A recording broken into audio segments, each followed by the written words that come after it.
আজকের বিশ্বে যে তিনটা আসমানি দিন আছে তার মধ্যে মুসলমানেরা যেমন একেশ্বরবাদীতে বিশ্বাস করে, ইহুদিরাও তেমন একেশ্বরবাদীতে বিশ্বাস করে। তারাও অদৃশ্য এক আল্লাহ সুবহানাহু ওয়া তাআলার ইবাদত করে, মূর্তি তৈরি করে না। কিন্তু তারা পথভ্রষ্ট কেন? হিংসা এবং অহংকারের কারণে। আর এই জন্য আল্লাহ সুবহানাহু ওয়া তাআলা তাদেরকে অভিশপ্ত বলেছে। তথা ইবলিসের যা স্বভাব, ইহুদিদের তাই স্বভাব। ইবলিস যেমন সত্য জানতো, জানার পরও মানে না। ইহুদিরা তেমন সত্য জানে, জানার পরও স্বীকার করে না, স্বীকৃতি দেয় না। এই জন্য আল্লাহ সুবহানাহু ওয়া তাআলা খ্রিস্টানদেরকে বলেছেন তারা পথভ্রষ্ট কেন, তারা সত্য জানেই না। এই জন্য গত 1400 বছরে যত মানুষ মুসলমান হয়েছে তার 80% মানুষ খ্রিস্টান। ভবিষ্যতে আরও যত মানুষ মুসলমান হবে খ্রিস্টান থেকে মুসলমান হবে। আর ইহুদিদের সংখ্যা সবসময় কম থাকে। কেন? এরা ইবলিসের মতো অহংকারের কারণে সত্যটা গ্রহণ করতে পারে না। তাদের অহংকার হচ্ছে তারা ইসহাক ইয়াকুবের সন্তান, ইব্রাহিমের সন্তান। তারা চোজেন বাই দ্য গড, আল্লাহ সুবহানাহু ওয়া তাআলা কর্তৃক বাছাইকৃত। তারা আল্লাহর পুত্র, নাউজুবিল্লাহ। এই জন্য তারা সকল মানুষকে হত্যা করতে পারবে, সকল মানুষের স্ত্রী তাদের জন্য হালাল, নাউজুবিল্লাহ। তো এখন মুহাম্মদ সাল্লাল্লাহু আলাইহি ওয়াসাল্লামও তো মক্কা থেকে দাবি করতেছে আমিও ইব্রাহিমের সন্তান। তুমি যে ইব্রাহিমের সন্তান হিসেবে গর্ববোধ করছো, অহংকার করছো, অহংকারে ফেটে পড়তেছো, আমি মুহাম্মদ ইব্রাহিমের সন্তান। এই জিনিসটাই তাদের সহ্য নয় যে আমি যে সম্মান মর্যাদার দাবিদার, এই সম্মান মর্যাদার দাবিদার আরেকজন হবে বংশগতভাবে, ব্লাডলি, রক্তগত কানেক্টেড আরেকজন মক্কা থেকে দাঁড়িয়ে বলবো আমিও ইব্রাহিমের সন্তান। এই জন্য এই জিনিসটা তারা চেপে রাখতে চায় যে আমরা যে মিল্লাতে ইব্রাহিমের অনুসারী, এটা চেপে রাখতে চায়। আপনি যে কোনো ইহুদিকে যদি জিজ্ঞেস করেন কাবা ঘর কে তৈরি করেছে, তারা বলবে মুহাম্মদ সাল্লাল্লাহু আলাইহি ওয়াসাল্লাম তৈরি করেছে। অথচ কাবা ঘর কে তৈরি করেছে? ইব্রাহিম আলাইহিস সালাম তৈরি করেছে। আমরা হজ করতে গিয়ে যত ইবাদত করছি, একটা ইবাদত মুহাম্মদ সাল্লাল্লাহু আলাইহি ওয়াসাল্লামের সুন্নাত নয়, সব ইব্রাহিম আলাইহিস সালামের সুন্নাত। সাফা এবং মারওয়ায় মুহাম্মদ সাল্লাল্লাহু আলাইহি ওয়াসাল্লাম দৌড়াননি, ইব্রাহিম আলাইহিস সালামের স্ত্রী দৌড়িয়েছেন, তাই মুহাম্মদ সাল্লাল্লাহু আলাইহি ওয়াসাল্লাম দৌড়িয়েছেন। কাবা ঘর ইব্রাহিম আলাইহিস সালাম তৈরি করেছেন। মিনাতে ইব্রাহিম আলাইহিস সালাম পাথর নিক্ষেপ করেছেন, তাই মুহাম্মদ সাল্লাল্লাহু আলাইহি ওয়াসাল্লাম পাথর নিক্ষেপ করেছেন। পুরো হজ কেন্দ্রিক যা হচ্ছে সব ইব্রাহিম আলাইহিস সালামের সুন্নাত। এই জন্য আমরা হচ্ছে মিল্লাতে ইব্রাহিমের প্রকৃত দাবিদার। সম্মানিত উপস্থিতি, তো আমরা যে বিষয়টি আলোচনা করছিলাম যে এই জন্যই মুসা আলাইহিস সালামের মুক্তিতে মুহাম্মদ সাল্লাল্লাহু আলাইহি ওয়াসাল্লাম নিজেকে দাবি করলেন যে আমি বেশি হকদার এই দিনে সিয়াম পালন করার এবং আল্লাহর শুকরিয়া আদায় করার। কিন্তু দুঃখজনক হলো সত্য কি, যে আমরা আমাদের একদল মানুষ সেই দিনে হুসাইন রাদিয়াল্লাহু তাআলা আনহুর মৃত্যুকে সামনে রেখে শোকের যে প্রদর্শন, এটা কোনো মতেই ইসলাম সমর্থন করতে পারে না। কেন? হোসেন রাদিয়াল্লাহু তাআলা আনহুর মৃত্যু অবশ্যই কষ্টদায়ক, কিন্তু হোসেন রাদিয়াল্লাহু তাআলা আনহুর পূর্বে তার পিতা আলী বিন আবি তালেবকেও মানুষ হত্যা করেছে রাদিয়াল্লাহু তাআলা। আলী বিন আবি তালেবের পূর্বে আলী বিন আবি তালেব রাদিয়াল্লাহু তাআলা আনহুর চেয়ে শ্রেষ্ঠ উসমান গনি রাদিয়াল্লাহু তাআলা আনহু, তাকে মানুষ হত্যা করেছে। উসমান গনির পূর্বে তার চেয়ে শ্রেষ্ঠ ওমর ইবনুল খাত্তাব রাদিয়াল্লাহু তাআলা আনহু, তাকে মানুষ হত্যা করেছে। তাহলে ওমর ইবনুল খাত্তাবের মৃত্যুতে শোক পালন করলাম না, ওসমান গনির মৃত্যুতে শোক পালন করলাম না, আলী বিন আবি তালেবের মৃত্যুতে শোক পালন করলাম না, তাহলে হুসাইন রাদিয়াল্লাহু তাআলা আনহুর মৃত্যুতে কেন শোক পালন করব? এটা হচ্ছে মাত্রাতিরিক্ত ভালোবাসা প্রদর্শন। এবং আলে বাইতকে এই ভালোবাসা প্রদর্শনের হাতিয়ার হিসেবে ব্যবহার করা হয়। আলে বাইত কারা? আমরা কি আলে বাইতকে ভালোবাসি না? অবশ্যই ভালোবাসি। আল্লাহুম্মা সাল্লি আলা মুহাম্মাদিন ওয়া আলা আলি মুহাম্মাদ কামা সাল্লাইতা আলা ইব্রাহিম ওয়া আলা আলি ইব্রাহিম ইন্নাকা হামিদুম মাজিদ। আল্লাহুম্মা বারিক আলা মুহাম্মাদ ওয়া আলা আলি মুহাম্মাদ কামা বারাকতা আলা ইব্রাহিম ওয়া আলা আলি ইব্রাহিম ইন্নাকা হামিদুম মাজিদ। হে আল্লাহ, আপনি রহমত এবং বরকত নাজিল করুন আলে মুহাম্মদ, মুহাম্মদ সাল্লাল্লাহু আলাইহি ওয়াসাল্লামের পরিবারের উপর, যেমন রহমত এবং বরকত আপনি নাজিল করেছেন ইব্রাহিম আলাইহিস সালামের পরিবারের উপর। তাহলে তো এখানে তো আলে বাইতকে ভালোবাসা প্রদর্শন করা হচ্ছে দরুদের মধ্যে। মুহাম্মদ সাল্লাল্লাহু আলাইহি ওয়াসাল্লামের পরিবার বর্গের প্রতি রহমত এবং বরকতের জন্য দোয়া করা হচ্ছে। আর মুহাম্মদ সাল্লাল্লাহু আলাইহি ওয়াসাল্লামের পরিবার কি শুধু হুসাইন রাদিয়াল্লাহু তাআলা আনহু এবং তার সন্তানেরা? জি না, মুহাম্মদ সাল্লাল্লাহু আলাইহি ওয়াসাল্লামের স্ত্রীরাও তার পরিবারের অন্তর্ভুক্ত। আয়েশা রাদিয়াল্লাহু তাআলা আনহা তার পরিবারের অন্তর্ভুক্ত, তাহলে আয়েশা রাদিয়াল্লাহু তাআলা আনহাকে গালি দিয়ে কিভাবে আপনি আলে বাইতের ভালোবাসার দাবি করতে পারেন? এটা অসম্ভব, এটা মিথ্যা দাবি। আপনি আলে বাইতকে টার্ম কার্ড হিসেবে ব্যবহার করলেন, ব্যবহার করে শুধু হুসাইন রাদিয়াল্লাহু তাআলা আনহুর পরবর্তী সন্তানদের প্রতি ভালোবাসা প্রদর্শন করছেন, আর আমাকে আলে বাইতের শত্রু বানিয়ে দিলেন। কিন্তু আপনি যে আয়েশা রাদিয়াল্লাহু তাআলা আনহাকে গালি দিচ্ছেন, তো আয়েশা রাদিয়াল্লাহু তাআলা আনহা যে আল্লাহর নবীর স্ত্রী, তিনিও তো আলে বাইত। রাসূল সাল্লাল্লাহু আলাইহি ওয়াসাল্লামের চাচা আব্বাস ইবনে আব্দুল মুত্তালিব, তার সন্তান আব্দুল্লাহ বিন আব্বাস, তারা আলুল বাইত। রাসূল সাল্লাল্লাহু আলাইহি ওয়াসাল্লামের চাচা আবু তালেবের ছেলে আলী ইবনে আবি তালেবের আপন ভাই জাফর ইবনে আবি তালেব, যিনি মুতার যুদ্ধে শহীদ হয়েছেন। পরপর তিনজন যারা মুতার যুদ্ধে যাদেরকে আল্লাহর নবী সেনাপতির দায়িত্ব দিয়েছিলেন এবং শহীদ হয়েছিলেন, তাদের মধ্যে একজন জাফর ইবনে আবি তালেব, যিনি আলী ইবনে আবি তালেবের আপন ভাই, রাসূল সাল্লাল্লাহু আলাইহি ওয়াসাল্লামের চাচা আবু তালেবের সন্তান।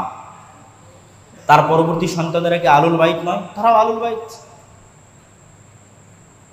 আপনি শুধু রাসূল সাল্লাল্লাহু আলাইহি ওয়াসাল্লামের একজন কন্যা ফাতেমা রাদিয়াল্লাহু তাআলা আনহার সন্তানদের ভালোবাসলেন, উসমান রাদিয়াল্লাহু তাআলা আনহুর প্রতি বিদ্বেষ পোষণ করলেন, ক্ষোভ ঝাড়লেন।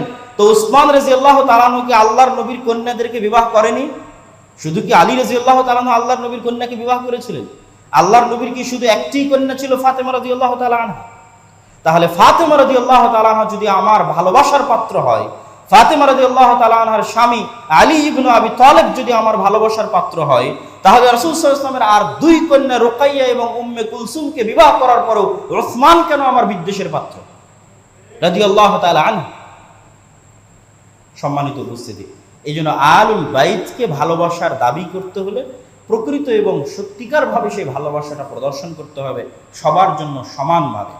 শুধু পলিটিক্যাল এবং রাজনৈতিক কারণে আলুল বাইতকে টার্ম কার্ড হিসেবে ব্যবহার করে শুধুই মাত্র হুসাইন রাদিয়াল্লাহু তাআলা আনহুর পরবর্তী সন্তানদের প্রতি ভালোবাসা প্রদর্শন করতো, আয়েশা রাদিয়াল্লাহু তাআলা আনহার প্রতি বিদ্বেষ, ওসমান রাদিয়াল্লাহু তাআলা আনহুর প্রতি বিদ্বেষ, তারাও তো আলুল বাইত।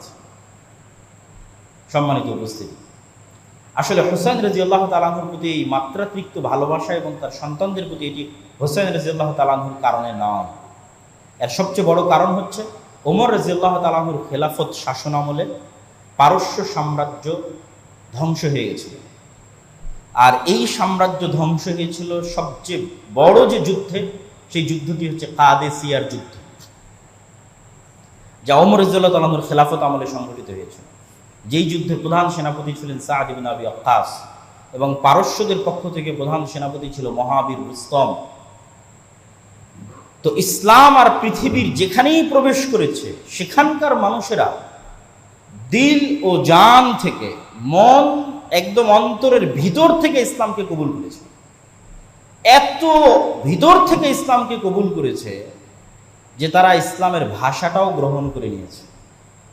মক্কা থেকে তেহরানের দূরত্ব যত, মক্কা থেকে কর্ডোভা এবং গ্রানাডার দূরত্ব তার চেয়ে অনেক বেশি। কিন্তু স্পেনে যখন ইসলাম প্রবেশ করেছে, স্পেনের মানুষ তাদের ভাষা, তাদের সংস্কৃতি বাদ দিয়ে ইসলামের ভাষা এবং ইসলামের সংস্কৃতি গ্রহণ করে নিয়েছে। তারা নিজেদের জাতিগত আভিজাত্যের যে ঐতিহ্য এবং সংস্কৃতি, সেটার বিরুদ্ধে ইসলামকে দাঁড় করায় না, নিজেদের জাতিগত আভিজাত্য এবং মর্যাদাকে ভুলে গেছে। কিন্তু একমাত্র পারস্যদের মধ্যে যখন ইসলাম প্রবেশ করে, তখন পারস্যরা সম্পূর্ণরূপে মন থেকে ইসলামকে কবুল না করতে পারার সবচেয়ে বড় প্রমাণ হচ্ছে আরব বিশ্বের এত নিকটে থাকার পরও তাদের ভাষা আরবি নয়, ফার্সি। এবং তারা এখনো নিজেদের ইতিহাস এবং ঐতিহ্যকে ওই ইসলাম আসার পূর্বের যে পারস্য সাম্রাজ্যের ইতিহাস এবং ঐতিহ্য ছিল, ওইটার সাথে কানেক্ট করে। আমি উদাহরণ দিলে আপনাদের জন্য বুঝতে সুবিধা হবে যে আমরা বাঙালি বাংলাদেশি, অসংখ্য বাঙালি বাংলাদেশিকে পাবেন যারা ইসলামের বিপরীতে স্বাভাবিক বাঙালি সমাজের যে ইতিহাস ঐতিহ্যগুলো ছিল, সেগুলোকে ইসলামের বিপরীতে দাঁড় করিয়ে দেয়। যেমন পহেলা বৈশাখ, কথার কথা যে হতে পারে যে পহেলা বৈশাখে বা বাঙালিদের এরকম কিছু পার্বণ ছিল, কিছু এরকম আনন্দ উৎসবের দিন ছিল বাঙালিদের ইতিহাস এবং ঐতিহ্যের মধ্যে।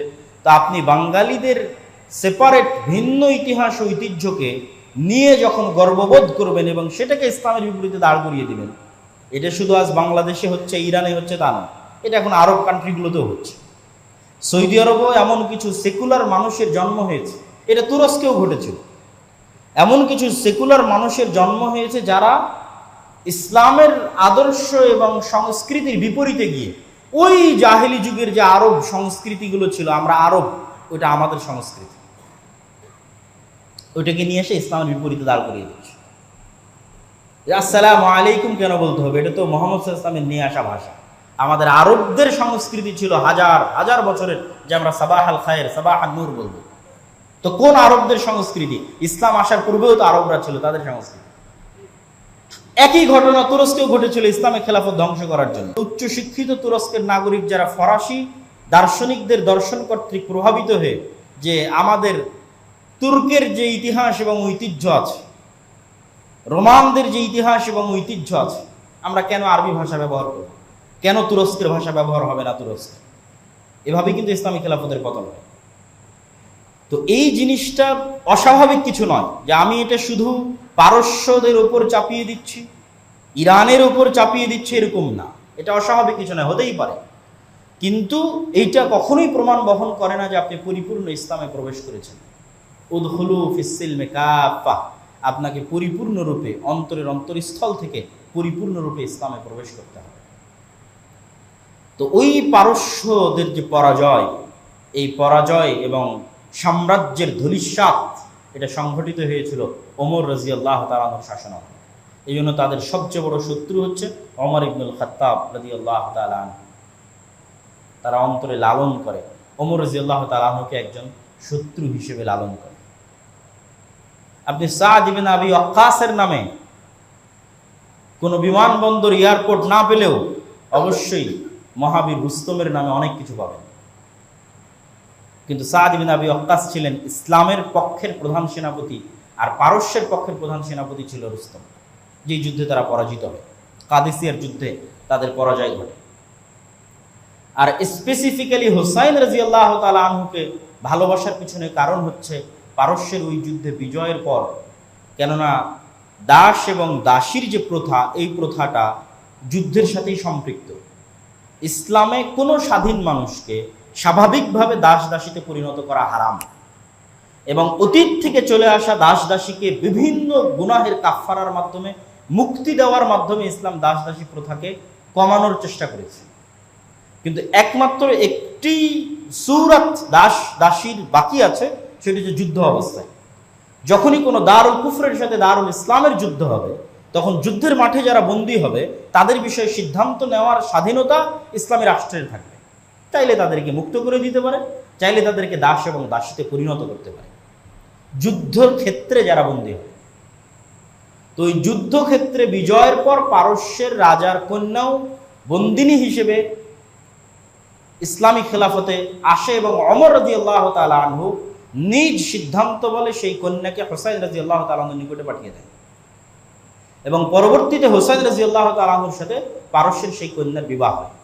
তার সম্মানের কারণেই, পারস্যের রাজকন্যার সম্মানের কারণেই ওমর রাদিয়াল্লাহু তাআলা আনহু হুসাইন রাদিয়াল্লাহু তাআলা আনহুকে চয়ন করেন তার সম্মান রক্ষার জন্য। ফলত তারা একটা কানেকশন পেয়ে গেল যে আমাদের যেই রাজা বা এই যে রাজত্বের পতন হলো, সেই রাজত্বের কন্যা মুহাম্মদ সাল্লাল্লাহু আলাইহি ওয়াসাল্লামের নাতির স্ত্রী। কোন নাতি? হুসাইন রাদিয়াল্লাহু তাআলা। অতএব এটাকেই পলিটিক্যাল এবং এটাকেই মেন্টালি, সাইকোলজিক্যালি কিভাবে এটার প্রচার করা যায় এবং এটার প্রচারের উপর ভিত্তি করে আর বাকিদেরকে দুশমন এবং শত্রু বানানো যায়, এই যে এক আকীদার এক ভয়ঙ্কর খেলা, সেটা শুরু হয়। এবং এই ভয়ঙ্কর খেলাটার শুরু হয় আলী রাদিয়াল্লাহু তাআলা আনহুর জীবদ্দশাতে। উসমান রাদিয়াল্লাহু তাআলা আনহুর মৃত্যুর মাধ্যমে ইসলামে ফিতনার দরজা উন্মুক্ত হয়। উসমান রাদিয়াল্লাহু তাআলা আনহুকে কোরআন পাঠরত অবস্থায় হত্যা করা হয়, এবং তার মৃত্যুর পরে এই ফিতনার দরজা উন্মুক্ত হয়। একদল মানুষ খারিজি হয়ে যায়, একদল মানুষ শিয়া হয়ে যায়, রাফিজি হয়ে যায়। আর এই দুশমনিটা অব্যাহত থাকে মুআবিয়া রাদিয়াল্লাহু তাআলা আনহু এবং তার পরবর্তী বংশধরের বিরুদ্ধে। কি জন্য? মুআবিয়া রাদিয়াল্লাহু তাআলা আনহু ওমর রাদিয়াল্লাহু তাআলা আনহুর শাসন আমল থেকেই সিরিয়ার গভর্নর, উসমান রাদিয়াল্লাহু তাআলা আনহুর শাসন আমলেও গভর্নর, আলী রাদিয়াল্লাহু তাআলা আনহুর শাসন আমলেও গভর্নর। ফলত সিরিয়ার মানুষের একটা ভালোবাসা মুআবিয়া রাদিয়াল্লাহু তাআলা আনহুর প্রতি সেই কালেও ছিল, আজও আছে। তাদের এই ভালোবাসাটা আবার অনেক সময় মাত্রাতিরিক্ত হয়ে যায়। তারা তখন আবার এই ভালোবাসার কারণে আলী রাদিয়াল্লাহু তাআলা আনহু এবং তাদের পরবর্তী বংশধরকে শত্রু মনে করে। এই গ্রুপকে বলা হয় নাসিবী। আর যারা আবার আলী রাদিয়াল্লাহু তাআলা আনহু এবং তার সন্তানদের ভালোবাসার কারণে মুআবিয়া রাদিয়াল্লাহু তাআলা আনহু এবং তার পরবর্তী বংশধরদেরকে শত্রু মনে করে, তাদেরকে বলা হয় শিয়া বা রাফিজি। আহলুস সুন্নাত ওয়াল জামাতের কোনোটাই হওয়া উচিত নয়। কেননা আলী রাদিয়াল্লাহু তাআলা আনহু নিজেও সাহাবী, মুআবিয়া রাদিয়াল্লাহু তাআলা আনহু নিজেও সাহাবী, এবং মুআবিয়া রাদিয়াল্লাহু তাআলা আনহু আরেক সাহাবীর সন্তান মুআবিয়া ইবনে আবি সুফিয়ান, আবু সুফিয়ান রাদিয়াল্লাহু তাআলা আনহু সাহাবী, তার সন্তান, এবং তারাও কুরাইশ বংশের অন্তর্ভুক্ত। আব্দে মানাফের এক সন্তানের বংশধর হচ্ছে আমার নবী মুহাম্মদ সাল্লাল্লাহু আলাইহি ওয়াসাল্লাম, আর আব্দে মানাফের আরেক সন্তানের বংশধর হচ্ছে আবু সুফিয়ান, তার সন্তান মুআবিয়া, তার সন্তান ইয়াজিদ। এবং আবু সুফিয়ান রাদিয়াল্লাহু তাআলা আনহুর কন্যাকে রাসূল সাল্লাল্লাহু আলাইহি ওয়াসাল্লাম বিবাহ করেছিলেন।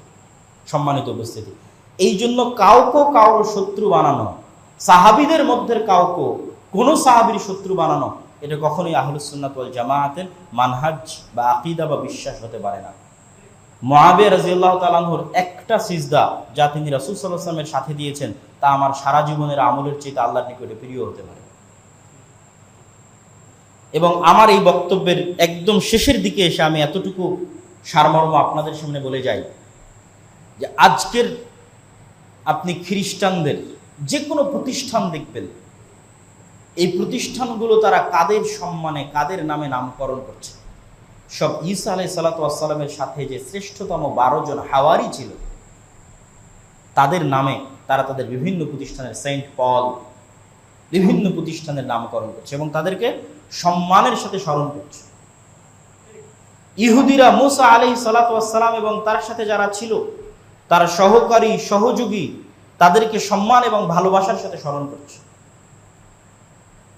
আর আমরা যদি মুসলমান হিসেবে তাদেরকেই পৃথিবীর সবচেয়ে খারাপ বানিয়ে দিই, পৃথিবীর সবচেয়ে নিকৃষ্ট, জঘন্য বানিয়ে দিই, যারা রাসূল সাল্লাল্লাহু আলাইহি ওয়াসাল্লামের সাথে সকাল সন্ধ্যা উঠা বসা করতেন, যারা রাসূল সাল্লাল্লাহু আলাইহি ওয়াসাল্লামের স্ত্রী ছিলেন, যারা রাসূল সাল্লাল্লাহু আলাইহি ওয়াসাল্লামের জামাই ছিলেন, যারা রাসূল সাল্লাল্লাহু আলাইহি ওয়াসাল্লামের শ্বশুর ছিলেন, যাদের সাথে থাকতেন, উঠতেন, বসতেন, খেতেন, বিছানায় শুইতেন, তাদেরকে আমরা বানিয়ে দিলাম পৃথিবীর সবচেয়ে নিকৃষ্ট মানুষ। তাহলে আমরা তো ইহুদি খ্রিস্টানদের চেয়ে তো খারাপ হয়ে গেলাম। ইহুদি খ্রিস্টানরা অন্তত তাদের নবীর সাথে যারা ছিল তাদের অন্তত সম্মানটা রক্ষা করেছে। আর যেখানে রাসূল সাল্লাল্লাহু আলাইহি ওয়াসাল্লাম যখনই কোনো হাদিস বলেন, পৃথিবীর যে কোনো হাদিস আপনি খুলে দেখবেন, যে কোনো ঘটনা রাসূল সাল্লাল্লাহু আলাইহি ওয়াসাল্লাম বর্ণনা করছে হাদিসের পাতায়, যে কোনো ঘটনা, তাহলে ওর সাথে দুইজনের নাম থাকবে। যেমন এমনি একটা ঘটনা যে আল্লাহর নবী ওখানে যাচ্ছেন, আল্লাহর নবী আজ এখানে আসলেন, আল্লাহর নবী আজ ওখানে খেতে গেলেন, আল্লাহর নবী আজ ওখানে বসলেন, তো তার সাথে আর দুইজনের নাম থাকবে, দাখালা মুহাম্মদ ওয়া আবু বকর ওয়া ওমর রাদিয়াল্লাহু তাআলা আনহু। আজ আমার বাড়িতে আল্লাহর নবী, আবু বকর এবং ওমর এসেছিলেন। যে কোনো হাদিসের পৃষ্ঠার পর পৃষ্ঠা আপনি পড়তে থাকবেন, তো রাসূল সাল্লাল্লাহু আলাইহি ওয়াসাল্লামের সাথে কখনোই এরকম পাবেন না যখন তারা দুইজন নাই। তথা রাসূল সাল্লাল্লাহু আলাইহি ওয়াসাল্লাম যখন মক্কা থেকে মদিনায় হিজরত করছেন, তখনও রাসূল সাল্লাল্লাহু আলাইহি ওয়াসাল্লামের একমাত্র সঙ্গী হচ্ছে আবু বকর রাদিয়াল্লাহু তাআলা আনহু।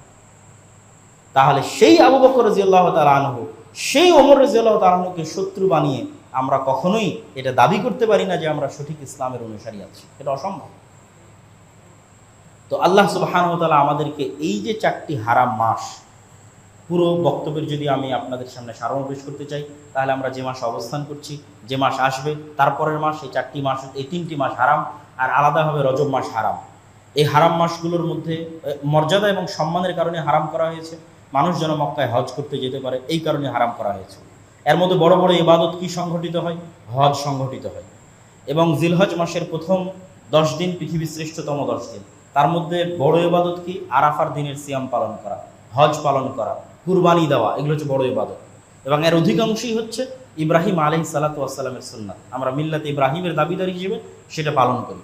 এবং রাসূল সাল্লাল্লাহু আলাইহি ওয়াসাল্লাম এই 9 দিনে সিয়াম পালন করতেন এবং আরও বিভিন্ন ধরনের ইবাদত করতেন। আর তারপরের যে মাস মুহররম, সেটাতে আছে আশুরা, যেই 10 তারিখে আল্লাহ সুবহানাহু ওয়া তাআলা মুসা আলাইহিস সালাতু ওয়াস সালামকে নাজাত এবং মুক্তি দিয়েছিলেন, তার সন্তুষ্টি স্বরূপ ওই দিনও সিয়াম পালন করতে হবে। যুলহজ মাসের আরাফার দিন সিয়াম পালন করতে হবে এবং এই প্রথম 9 দিনের সিয়াম পালন করার চেষ্টা করতে হবে। আর এর সাথে সম্পৃক্ত যে ভ্রান্ত আকীদাগুলো আছে, আহলুল বাইতকে ভালোবাসতে হবে। আহলুল বাইত মানে আল্লাহর নবীর পরিবার, এবং এই ভালোবাসা যে আমরা প্রদর্শন করি তার প্রমাণ হচ্ছে দরুদ।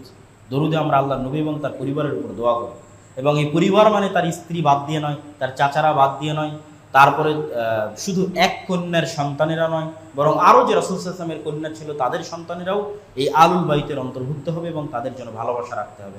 আর শুধু নির্দিষ্ট একজন কন্যার একজন সন্তানের যে পলিটিক্যালি যেই এজেন্ডা বাস্তবায়ন করার জন্য অত্যধিক ভালোবাসা প্রদর্শন করে আর বাকি মুসলমানদেরকে এটার শত্রু বানিয়ে দেওয়া, এটা কখনোই কাম্য নয়। আর রাসূল সাল্লাল্লাহু আলাইহি ওয়াসাল্লামের সকল সাহাবীর প্রতি ভালোবাসা রাখতে হবে। কারো প্রতি বিদ্বেষ এবং হিংসা এবং রাগ অন্তরে পোষণ করলে সে কখনোই প্রকৃত মুমিন হতে পারবে না। এই জন্য নাম দেওয়া হয়েছে আহলুস সুন্নাতি ওয়াল জামাআহ। জামা মানে জামাআতুস সাহাবা, যারা সুন্নাত বা হাদিসের অনুসরণ করে এবং রাসূল সাল্লাল্লাহু আলাইহি ওয়াসাল্লামের সাহাবীদের প্রতি ভালোবাসা রাখে, তারাই সঠিক পথের অনুসারী। যেমন ইহুদিরা তাদের নবী মুসা আলাইহিস সালাতু ওয়াস সালামের সঙ্গী সাথীদের প্রতি ভালোবাসা রাখে, খ্রিস্টানরা যেমন তাদের নবী ঈসা আলাইহিস সালাম এবং তার সঙ্গী সাথীদের প্রতি ভালোবাসা রাখে, প্রকৃত মুসলিম সেই যে মুহাম্মদ সাল্লাল্লাহু আলাইহি ওয়াসাল্লাম এবং তার সাথে 24 ঘন্টা সকাল সন্ধ্যা বসবাসকারী আবু বকর, ওমর, ওসমান, আলী রাদিয়াল্লাহু তাআলা আনহুম আজমাইন এবং মুআবিয়া, আবু সুফিয়ান রাদিয়াল্লাহু তাআলা আনহুম আজমাইন এবং তাদের বংশধর এবং আরও যারা সাহাবী আছে তাদের সকলের প্রতি ভালোবাসা প্রদর্শন করে, তারাই প্রকৃত মুসলিম। আর এদের কারো প্রতি পলিটিক্যাল কারণে, পলিটিক্যাল কোনো এজেন্ডা বাস্তবায়ন করার কারণে বিদ্বেষ পোষণ করা কখনোই সঠিক আকীদা এবং সঠিক আমলের অংশ হতে পারে না, প্রকৃত মুসলিমের পরিচয়ের অংশ হতে পারে না। আল্লাহ সুবহানাহু ওয়া তাআলা আমাদেরকে আজকের আলোচনা থেকে সঠিকটা বুঝার, আমল করার এবং পালন করার তৌফিক দান করুক। আল্লাহুম্মা আমিন।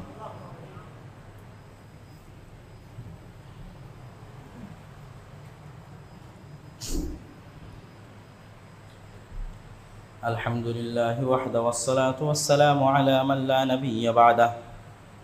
ইয়া আইয়ুহাল্লাযীনা আমানু সাল্লু আলাইহি ওয়া সাল্লিমু তাসলিমা।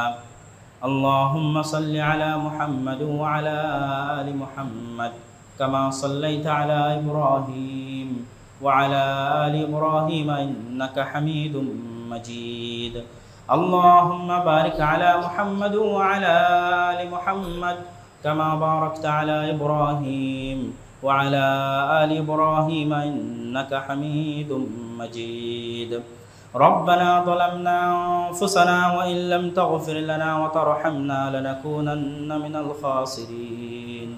ربنا ظلمنا أنفسنا وإن لم تغفر لنا وترحمنا لنكونن من الخاسرين. ربنا ظلمنا أنفسنا وإن لم تغفر لنا وترحمنا لنكونن من الخاسرين.